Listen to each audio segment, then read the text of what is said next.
చిన్న ప్రార్థన చేసుకుని ఈరోజు వాక్యం మనం ధ్యానించుకుందాం.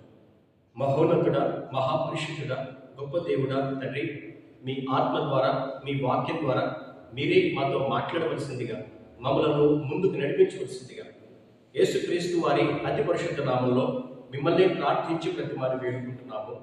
మా ప్రియ పరలోకపు తండ్రి, ఆమేన్. ఈ 40 డేస్ ప్రేయర్ ఫెలోషిప్లో 33వ రోజు మన యొక్క వాక్యాంశంగా బాధ్యతలు, రెస్పాన్సిబిలిటీస్ అనే అంశాన్ని మనం తీసుకున్నాం. ఏమండి, భూమి మీద పుట్టిన ప్రతి మనిషి మీద దేవుడు కొన్ని బాధ్యతలు ఉంచాడు. ప్రతి మనిషి కూడా బాధ్యతాయుతంగా జీవించాలి అని దేవుడు ఆయన వాక్యం ద్వారా చెప్తున్నాడు.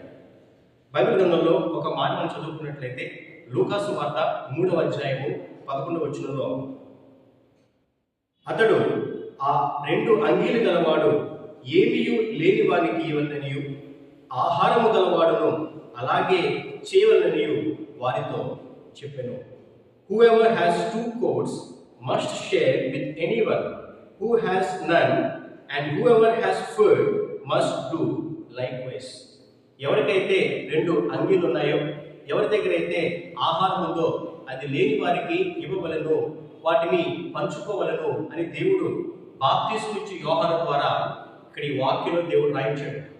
ఒక సందేహం రావచ్చు, ఎవరి నేనెందుకండి నా ఆహారాన్ని పంచుకోవాలి, నేనెందుకు నా యొక్క అంగీని లేని వారికి ఇవ్వాలి అంటే, యేసుక్రీస్తు ప్రభువుని నమ్ముకున్నటువంటి మనము ఒక విశ్వాసిగా అది మన బాధ్యత. ఈరోజు మన జీవితంలో మనం ఏ రకంగా మనం జీవిస్తున్నాం, మనం బాధ్యత కలిగి రెస్పాన్సిబుల్గా మనం జీవించగలుగుతున్నాము. ముఖ్యంగా 4 అంశాలను తీసుకున్నట్లయితే, మొదటిది మనకి దేవుడు ఇచ్చినటువంటి ఆ కుటుంబం విషయంలో మనం బాధ్యత కలిగి జీవిస్తున్నామా. రెండవది మన యొక్క పని విషయంలో, అది ఒక ఉద్యోగం అవనివ్వండి లేదా ఒక మంచి వ్యాపారం అవనివ్వండి, అది ఏదైనప్పటికీ మనం ఆ యొక్క ఉద్యోగంలో లేదా వ్యాపారంలో రెస్పాన్సిబుల్గా మనం ఉన్నామా. మూడవది సామాజిక బాధ్యత, సోషల్ రెస్పాన్సిబిలిటీ కలిగి మనం జీవించగలుగుతున్నామా. నాలుగవది దేవుని మందిరం విషయంలో, దేవుని సేవ విషయంలో, సువార్త వ్యాప్తి విషయంలో మనం బాధ్యత కలిగి మన వంతు మనం ముందుకు వెళ్ళగలుగుతున్నాం. ఈరోజు దేవుడు ఆయన వాక్యం ద్వారా చెప్తున్నాడు. చదవబడినటువంటి ఈ యొక్క అంశాల్లో మనం మన యొక్క బాధ్యతను, మన యొక్క రెస్పాన్సిబిలిటీని మనం ఫుల్ఫిల్ చేయగలుగుతున్నామా. ఆనాడు యేసుక్రీస్తు ప్రభువుని గొల్గొతా పర్వతం మీద శిలువ వేస్తున్న సమయంలో కూడా ప్రభు ఆయన బాధ్యతలను ఆయన మర్చిపోలేదని, తన తండ్రి బాధ్యతను తన శిష్యుడైనటువంటి యోహానుకు ప్రభు అప్పగించినట్లుగా మనం బైబిల్లో చూస్తాం. అలాంటి క్లిష్ట పరిస్థితుల్లో కూడా యేసుక్రీస్తు ప్రభు తన యొక్క రెస్పాన్సిబిలిటీస్ని ఆయన మర్చిపోలేదు. ఈరోజు మనకి దేవుడు ఇచ్చినటువంటి ఆ యొక్క మంచి కుటుంబం విషయంలో, ఆ యొక్క ఫ్యామిలీ విషయంలో మనం రెస్పాన్సిబుల్గా బాధ్యత కలిగి మనం జీవించగలుగుతున్నామా. ఒక వాక్యం మనం చదువుకున్నట్లయితే మొదటి తిమోతి పత్రిక 5వ అధ్యాయము 8వ వచనం మనం చదువుకున్నట్లయితే, 1 Timothy chapter 5 verse 8.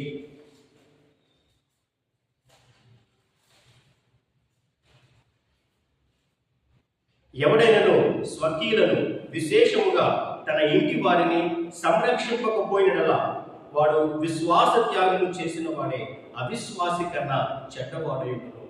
ఎవడైనను తమ స్వకీయులను, ముఖ్యంగా తన ఇంటి వారిని సంరక్షింపకపోయినలా వాడు ఒక విశ్వాసి కంటే కూడా చెడ్డవాడుగా ఉన్నాడని దేవుడు ఆయన వాక్యం ద్వారా చెప్తున్నాడు.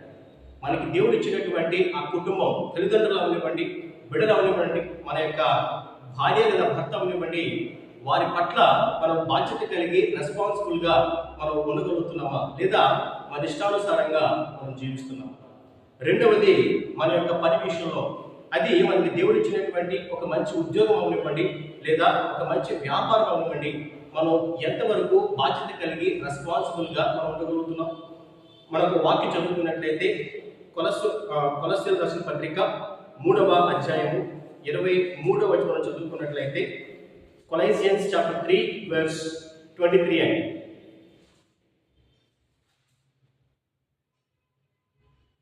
ప్రభు వలన స్వాస్థ్యమును ప్రతిఫలముగా పొందుదుమని ఎరుగుదురు కనుక మీరేమి చేసినను అది మనుషుల నిమిత్తము కాక ప్రభువు నిమిత్తమని మనస్ఫూర్తిగా చేయుడి. మీరు ప్రభు అయిన క్రీస్తునకు దాసులై ఉన్నారు. దేవుడైన వాక్యంలో స్పష్టంగా రాయించాడు. మీరు మనుషుల నిమిత్తమో, వారి నిమిత్తమో, వీరి నిమిత్తమో మీరేమీ చేయకండి. ఏమంటే ఒకవేళ మనం ఆ రకంగా మనం చేస్తే, ఆ వ్యక్తి తప్పు చేసి లాభం పొందితే మనకు కూడా తప్పు చేసి ఆ యొక్క ప్రాఫిట్ని పొందాలని ఆశ కలుగుతుంది.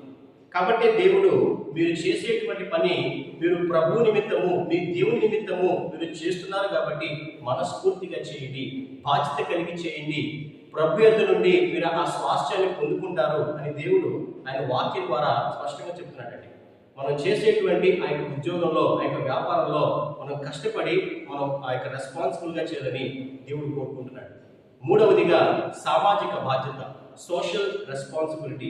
ఇది కూడా చాలా ముఖ్యమండి. చాలా మంది నాకెందుకులే, అదంతా నా పని కాదు, కేవలము నా వ్యక్తిగత పనులే నా పనులు అని అనుకుంటారు. బైబిల్ గ్రంథంలో ద పారబుల్ ఆఫ్ గుడ్ సమరైటన్, మంచి సమరయుని కథను మీరు వినే ఉంటుంటారు. అందులో ఒక వ్యక్తి నిస్సహాయ స్థితిలో ఉన్నప్పుడు, ఎంతో ఆ యొక్క బాధలో ఉన్నప్పుడు ఆ వ్యక్తికి సహాయం చేయడం, ఆ వ్యక్తిని ఆదరించడం అది మన బాధ్యత అండి. బాధ్యత మాత్రమే కాదు, అది దేవుని ఆజ్ఞ కూడా. నిన్ను వలె నీ పొరుగు వారిని ప్రేమించమని దేవుడు ఆయన యొక్క వాక్యం ద్వారా చెప్తున్నాడు కదా. కాబట్టి మన మన పరిధిలో మనం చేయగలిగేటువంటి ఆ యొక్క బౌండరీలోనే మనం సోషల్ రెస్పాన్సిబిలిటీ కలిగి ఉండాలి. ఆ యొక్క సామాజిక బాధ్యత కూడా మనం కలిగి ఉండాలండి. నాలుగవది ప్రాముఖ్యంగా దేవుని మందిరం విషయంలో, దేవుని సేవ విషయంలో, దేవుని సువార్తను ప్రకటించే విషయంలో మన వంతు సహాయాన్ని, మన వంతు బాధ్యతను మనం ఫుల్ఫిల్ చేయాలండి. ఎందుకంటే మీరు సర్వలోకానికి వెళ్ళి సర్వ సృష్టికి సువార్త ప్రకటించండి అని దేవుడు ఆయన వాక్యం ద్వారా చెప్తున్నాడు. మార్కు సువార్త 16వ అధ్యాయము 15వ వచనం చదువుకున్నట్లయితే, మార్కు సువార్త 16వ అధ్యాయము 15వ వచనం అండి. మరియు మీరు సర్వలోకమునకు వెళ్ళి సర్వ సృష్టికి సువార్తను ప్రకటించండి. ఇది కూడా దేవుడు ఆయన ఆజ్ఞగా, ఆయన మాటగా ఇస్తున్నాడు. దీని విషయమందు కూడా మనం ఎంతో రెస్పాన్సిబుల్గా, బాధ్యత కలిగి మనం ప్రవర్తించాలి. మనం పొందుకున్నటువంటి ఈ రక్షణ, మనం పొందుకున్నటువంటి ఈ ఆనందాన్ని మనకు 10 మందికి మరి ఆ యొక్క పరిచయం చేయవలసినటువంటి బాధ్యత కూడా మన మీద దేవుడు ఇచ్చాడండి. కాబట్టి మనం విన్నటువంటి ఈ అన్ని విషయాలను కూడా మనం బాధ్యతగా ఉండాలని, రెస్పాన్సిబుల్గా ఉండాలని మన ప్రభు ఇష్టపడుతున్నాడు. కాబట్టి రెస్పాన్సిబుల్గా జీవిద్దాం, ఆ యొక్క బాధ్యత కలిగి జీవిద్దాం, దేవుని కొరకు నమ్మకమైన సాక్షులుగా మనం జీవిద్దాం. దేవుడు తన పరిశుద్ధ వాక్కును దీవించి ఆశీర్వదించును గాక. ఆమేన్.